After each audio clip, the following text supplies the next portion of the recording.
Good morning guys! Ayan, mga alas 5 na ng umaga, kailangan natin bumangon dahil tayo ay may estudyante. Ayan guys, binuksan ko lang yung ilaw saka lumabas na ako. Yung mag-ama ko tulog pa. Ayan guys, masyado pang madilim kaya inopen ko na yung lights. Ayan guys, o diba? Napakalinis ng bahay. Ang sarap gumising kapag malinis ng bahay mo dahil wala ka nang gagawin. At ayan guys, binuksan ko na ang aming pintuan para pumasok na ang swerte. At ayan guys, binuksan ko na rin yung ilaw dito sa aming kusina dahil marami pa akong gagawin. Binuksan ko na rin yung pintuan namin sa aming kusina. At ayan guys, medyo madilim-dilimin pa siya. Kasi alas 5 pa lang dyan guys. At ayan guys, inula ko na yung tubig at ako'y mag-iikip kasi sabi ko ako ay magsasali ng tubig. Ayan guys, yung tubig namin, di kuryente pala yan guys. Ang hirap kasi guys dito sa amin umahon ng tubig.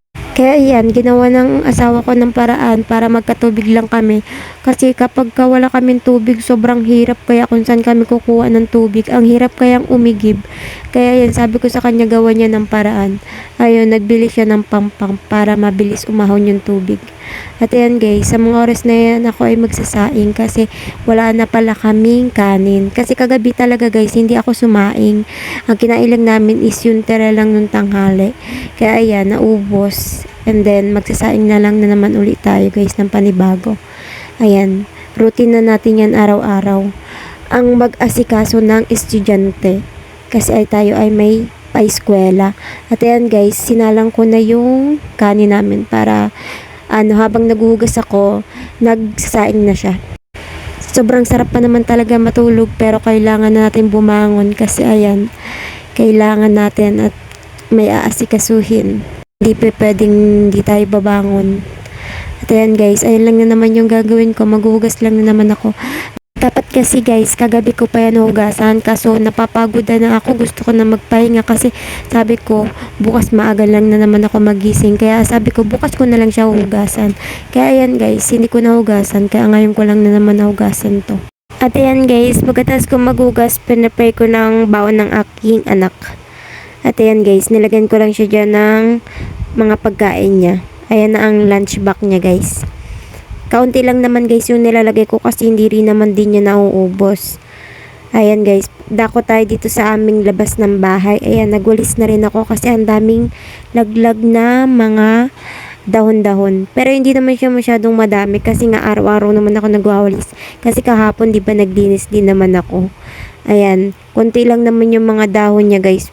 Pero syempre guys, wawalisin pa rin natin yan. And then ayan guys, pumunta na ako dito sa may likod namin. Ayan, susunugin natin yung mga basura. Magsusunog uli ako guys. Ayan, susunugin natin kasi para mabawas-bawasan yung basura natin kasi ang dami na. Ayan, lagi tayo magsusunog ng basura. Kasi dito guys, pwede naman dito talaga magsunog ng basura. Wala naman kami dito masyadong kapitbahay. Hindi katulad ng mga syudad. Ayun, syempre, hindi ka rin pwede magsunog-sunog kasi may mga masisela na kapitbahay. Magagalit.